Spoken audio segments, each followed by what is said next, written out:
안녕하세요. 세모잡지입니다. 오늘의 주제는 불특정 다수와의 성관계가 이루어진다는 인도네시아의 폰축제입니다. 불특정 다수와 성관계를 한다고 하니 난교와 같은 굉장히 문란하고 퇴폐적인 축제일 것이라고 생각하시는 분들이 많을 텐데요. 결과적으로는 그럴지도 모르고 이 축제를 알게 되어 모인 사람들 중에서 그런 사람들도 있을지 모르겠지만 축제의 기원은 그런 것이 아닙니다. 35일에 한 번씩 열리는 이 축제는 인도네시아의 중부 자바에 위치한 크무쿠스 언덕 혹은 구능 크무쿠스 산이라고 불리는 장소에서 이루어집니다. 인도네시아 전역에서 모인 사람들은 이 산에 위치한 사원에서 지역의 성인을 기리죠. 산속에 위치한 선현들의 무덤에 방문하기도 합니다. 그리고 함께 식사를 하고 해가 지면 함께 술을 마시며 도박을 하거나 춤을 추며 즐거운 시간을 보냅니다. 그리고 앞서 말씀드린 것과 같이 밤이 되면 성관계를 행하는 의식을 거행합니다. 이 때문에 원리주의적인 무슬림들이 이 장소를 폐쇄하고자 시도한 적도 있었지만 경찰에 의해 저지당했죠. 사람들은 이곳에서 모르는 이성과 성관계를 가지면 자신과 가족들의 건강을 보장받고 가문의 번영을 얻을 수 있다고 믿는다고 합니다. 이 의식의 룰에 따르면 이들은 관계를 하는 동안은 반드시 이 산을 벗어나지 않은 채로 아예 처음 보는 이성과 성관계를 가져야 합니다. 그리고 그 상대와 35일마다 한 번씩 총 7번의 관계를 가져야 하죠. 그래서 한 쌍의 의식이 최종적으로 마무리되기까지는 약 8개월 이상의 시간이 걸립니다.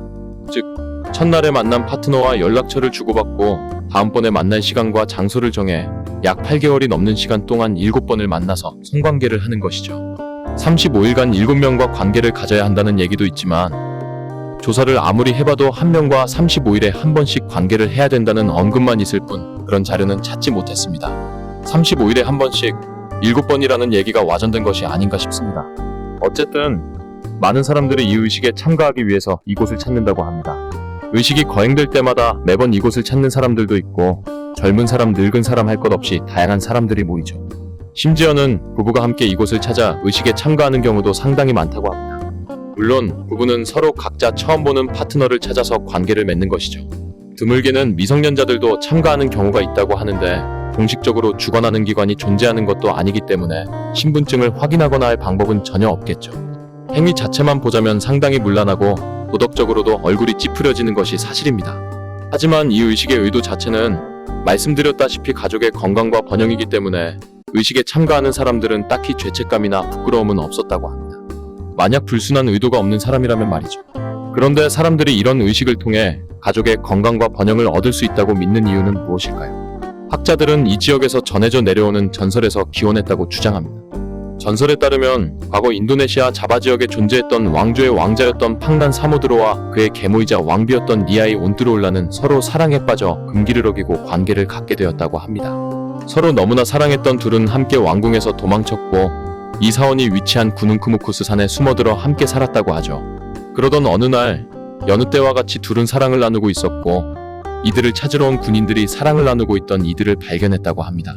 둘은 사랑을 나누던 중 군인들에 의해 죽임을 당했고 그 산에 함께 묻혔죠. 실제로 구능 크무쿠스 산에는 이들의 무덤이 존재합니다.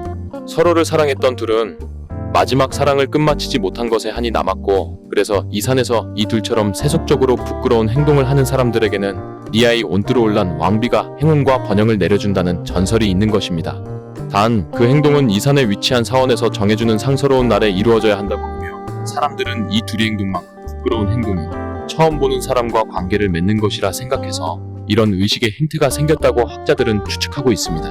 또한 이것과 비슷한 전설은 인도네시아의 어떤 지역에서도 이슬람 문화권의 어떤 지역에서도 발견되지 않고 있기 때문에 철저히 이 지역에서 유래한 고유의 전설로 추정된다고 하죠. 하지만 이에 반박하는 학자들도 있습니다. 이 전설이 인도네시아 전역으로까지 퍼지게 된 것은 19세기 후반부터 1980년대까지인데 19세기 후반쯤부터 이 지역의 관광산업이 개발되기 시작했고 많은 호스텔과 음식점, 술집 등이 생기기 시작했다고 합니다. 그래서 이 지역으로 순례자들이나 관광객들을 모으기 위해 지역의 상인들이 만들어서 퍼뜨린 얘기일 것이라고 의심하는 사람들도 있는 것이죠. 또한 의식이 거행되는 날에는 약 8,000명에 가까운 사람들이 의식에 참여하기 위해 이곳으로 모이고 사원에서는 미화 약 50센트에 해당하는 5,000루피아의 입장료를 받는다고 합니다. 그래서 사원 역시도 상술에 동참하여 전설을 퍼뜨리고 있다고 의심받기도 합니다. 따지고 보면 이 전설의 근거가 될 만한 그 어떤 역사적 사료나 문헌이 존재하지도 않고 왜 구능 크무쿠스 산에 있는 사원에서 의식의 날짜를 정하는지도 불분명하죠. 물론 고대 자바 달력과 그레고리력을 이용한 기준은 존재하지만 그 기준 역시도 사원에서 정한 것이죠. 어쨌든 약 100년에 가까운 기간 동안 이 의식은 이루어졌고 시간이 지날수록 처음의 의도와는 달리 변질되기도 했습니다. 20세기 중반 이후에는 인도네시아 사람들뿐만 아니라 외국인 관광객들도 많이 참여했다고 합니다. 또한 참여자 중 실제로 이 전설을 믿고 참여하는 사람들이 아닌 성적 쾌락을 위해 참여하는 사람들이 점점 늘어났다고 하죠. 참여자들 중에는 전설을 믿지 않는 사람들과 각기 다른 종교를 가진 사람들, 다양한 직업을 가진 사람들이 있었다고 합니다. 이렇게 오랜 기간 동안 많은 사람들의 관심을 받았던 이 축제는 공권력에 의해 공식적으로 금지되게 됩니다. 2014년 호주의 한 방송사에서 섹스 마운틴이라는 노골적이고 자극적인 어휘를 사용하면서 이 축제에 대해 취재를 했고 대대적으로 방송했습니다. 물론 이전에도 인도네시아 전역에서는 유명한 축제였지만 이 방송으로 인해 전 세계적으로 알려지게 된 것이죠. 당연하게도 예상하시다시피 이에 대한 반응이 긍정적이지는 않았습니다.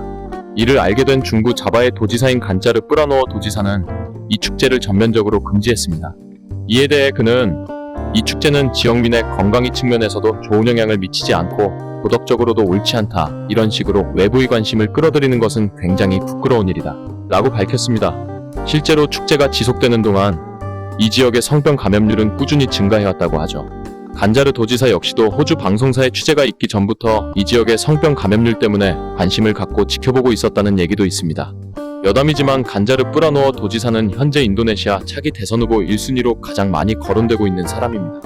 어쨌든 축제가 금지되면서 의식이 거행되는 날에 순례자나 관광객에게 산안에 있는 건물에 방을 대여하는 것 역시 금지되었고 이는 해당 지역 경제 자체를 처참하게 붕괴시켰습니다. 산안에는 262가구가 생활하고 있었고 이들은 축제일에 맞춰서 방을 대여해주고 음식을 파는 등의 상업활동으로 생계를 이어가고 있었습니다. 그런데 축제가 금지된 이후에 이들의 소득은 약 90% 이상 감소했고 결국 이들 중 대부분이 가게 문을 닫고 심지어는 오랜 터전이었던 해당 지역을 떠나기까지 했죠. 이제는 공식적으로 금지되었지만 아직까지도 의식의 날이 되면 사람들이 모인다는 소문이 있습니다. 제 생각에도 예전만큼은 아니지만 분명히 모이는 사람들이 있을 것 같아요. 그렇게 많은 사람들이 관심을 갖고 모였었기 때문에 어느 정도는 아직도 사람들의 눈을 피해 의식에 참여하고 있지 않을까요? 하지만 여권은 집어넣으시기 바랍니다. 아직도 이 축제를 막기 위해 경찰과 공무원들이 눈에 불을 켜고 있고 그들의 눈을 피한다고 하더라도 무서운 성병이 여러분을 기다리고 있을 수도 있으니까요.